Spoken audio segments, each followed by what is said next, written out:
Hey everybody, this is Shad Sullivan coming to you from the headwaters of Bitter Creek, Archer County, North Texas. We have to talk.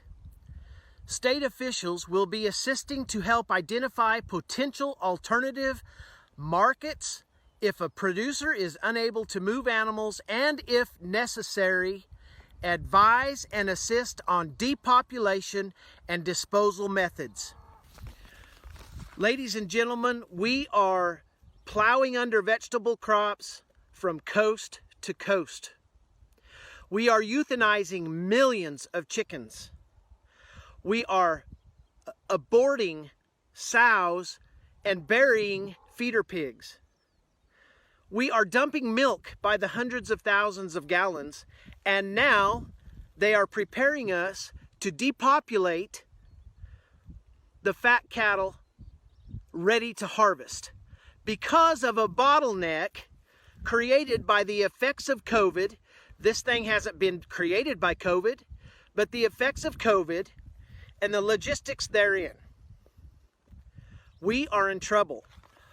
Our food supply is in trouble, and I am appealing to producers and consumers across the nation to start calling.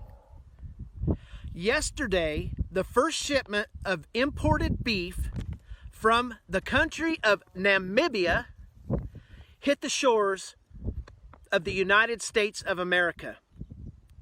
And yet this morning, they are telling us to prepare to euthanize harvest-ready cattle.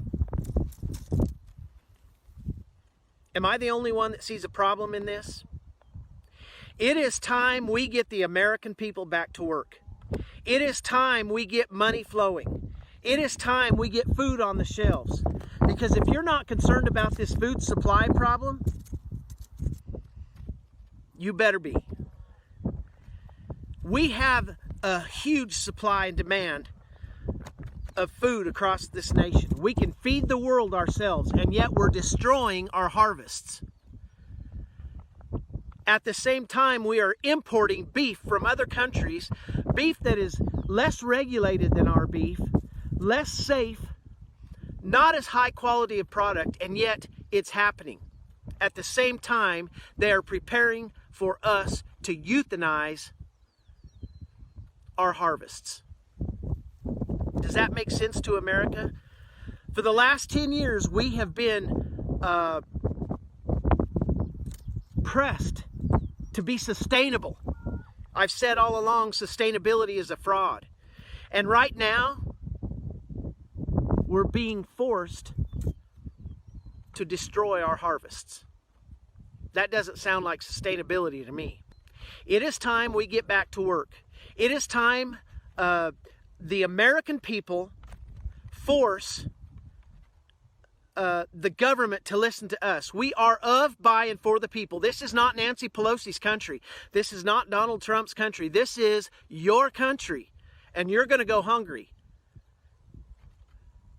We must get regional and local packing houses up and going.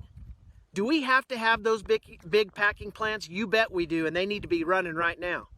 You as a consumer are in trouble. My dad told me years ago the best thing that would happen to America is if everybody had to sit in the dark, cold, and hungry, and that would wake them up. Well, I think it's coming.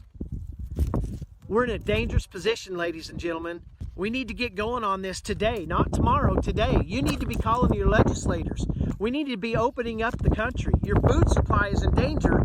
Ranchers are going broke every day. We're doing all we can to stay here. We are in crisis in America. This is a crisis. This is a national crisis. And everybody's just sitting back enjoying their time off, enjoying that $1,200, not knowing that overnight you're going to go hungry. It's coming. My apologies for my tone. I'm worried about my country.